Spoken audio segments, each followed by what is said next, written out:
একই মে শ্রমিক দিবস পালন হচ্ছে কতদিন পর্যন্ত, কিন্তু শ্রমিকের হক আদায় করা হচ্ছে না, শ্রমিকের অধিকার দেওয়া হচ্ছে না।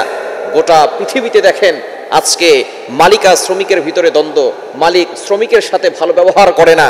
একমাত্র নবীজি সাল্লাল্লাহু আলাইহি ওয়াসাল্লাম ১৫০০ বছর আগে জানিয়ে দিয়েছেন যে শ্রমিকের সাথে কেমন ব্যবহার করতে হবে, একজন শ্রমিক যে কষ্ট করে তার সাথে কেমন ব্যবহার করতে হবে মালিকের। এটা ১৫০০ বছর আগে নবীজি সাল্লাল্লাহু আলাইহি ওয়াসাল্লাম জানিয়ে দিয়েছেন, যেটা বর্তমান বিশ্ব এখনো দেখাতে পারে নাই, যেটা ১৫০০ বছর আগে নবীজি সাল্লাল্লাহু আলাইহি ওয়াসাল্লাম বলে দিয়েছেন। সুনান ইবনে মাজার ভিতরে রয়েছে, তিরমিজি শরীফের ভিতরে রয়েছে। নবীজি সাল্লাল্লাহু আলাইহি ওয়াসাল্লাম জানিয়ে দিয়েছেন, শ্রমিকের গায়ের ঘাম শুকানোর আগেই তার পারিশ্রমিক তাকে দিয়ে দাও।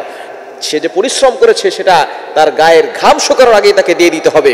এখন বর্তমানে সারা বিশ্বের ভিতরে একই মে সেখানে আন্তর্জাতিকভাবে শ্রমিক দিবস উদযাপন হয়। শ্রমিকের শুভেচ্ছা জানানো হয়, শ্রমিকের শুভেচ্ছা নয়, শ্রমিকের অধিকার ফিরিয়ে দেন, শ্রমিককে সম্মান করেন।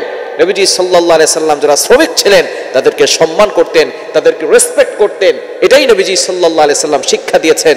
এবং তাদের যে পারিশ্রমিক আছে সেটা তাদের গায়ের ঘাম শুকানোর পূর্বেই দিয়ে দিতে হবে। এজন্য আসুন আমরা একই মে এখানে উদযাপন না করে, শুভেচ্ছা না জানিয়ে শ্রমিক যারা আছে তাদের সাথে ভালো ব্যবহার করি, তাদেরকে সম্মান করি, তাদেরকে আমরা রেসপেক্ট করি এবং তাদের গায়ের ঘাম শুকানোর পূর্বেই আমরা তাদের অধিকারগুলো আদায় করার চেষ্টা করি। তাহলেই নবীজি সাল্লাল্লাহু আলাইহি সাল্লামের সুন্নাহকে বাস্তবায়ন করা হবে, তাহলেই সমাজের ভিতরে সুখ আসবে, সমাজের ভিতরে শান্তি আসবে।